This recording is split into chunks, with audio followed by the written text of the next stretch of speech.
Hello, ladies and gentlemen, Nick here. Oh, shit. So, let's go on with this ranking, and I've also got an extra 2 spot. Closing time, no.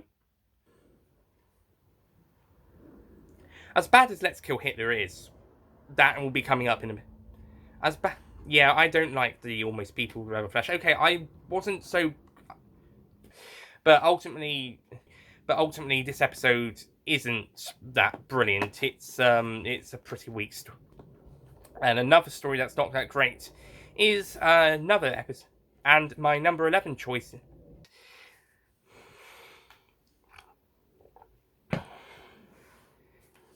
It's also a massive disappointment in the long run as well.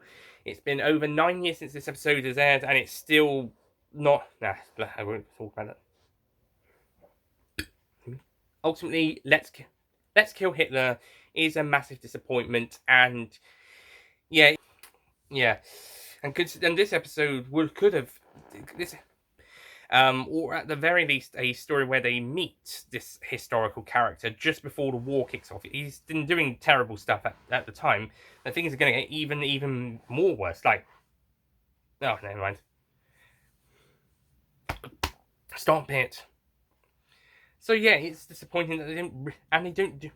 But the characters could have, and even if it wasn't a morality thing, they could still have had some sort of interesting story where they meet this historical character. But it's okay. Captain Avery's okay. No. And that is not a title you want to be associated with. You've got to have some, or at least be. Then again, there are episodes that are going to be less notable in series, but this one kind of gets forgotten about a little bit. And it's not really. Nah, never mind. Don't worry. And yes, the episode with cyber breasts. Trust me on this. Yes, the episode on cyber. Trust me. I mean, I'll get to that episode when we talk about Torchwood, but I'll talk about. Okay, moving on to number 7. We're getting to the really good stuff, as opposed to not so good stuff / bad stuff, as opposed to the good stuff, as opposed to good. Stop it. So number 7 is in my opinion, I think it's a good episode. Stop it. You have to be so loud outside my window. The 2010 until that.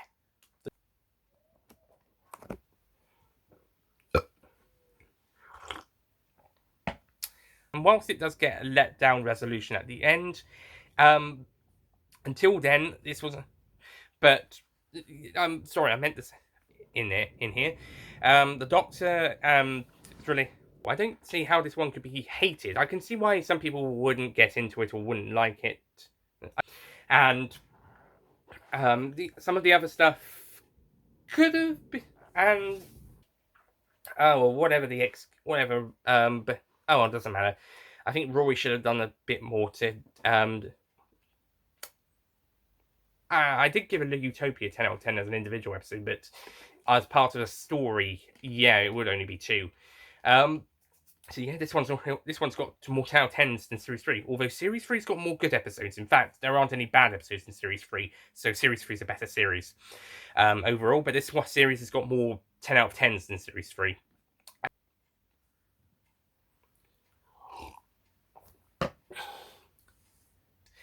I'm still saying. Moving on to the top 2. Number 2. By the way. Oh, and the girl who wait.